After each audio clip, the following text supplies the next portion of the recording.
Ada korban nggak Pak? Ada dua. Ini nggak satu. Ini satu. Terima kasih.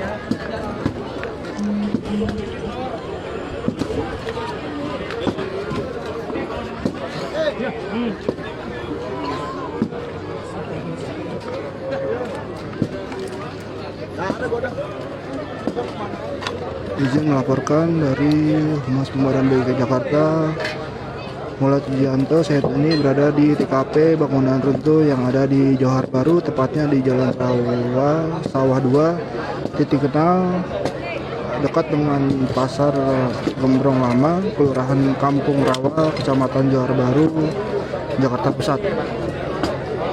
Saat ini masih dalam proses evakuasi yang dilakukan oleh petugas dari Pemadam DKI Jakarta. Dikerahkan sebanyak 5 unit.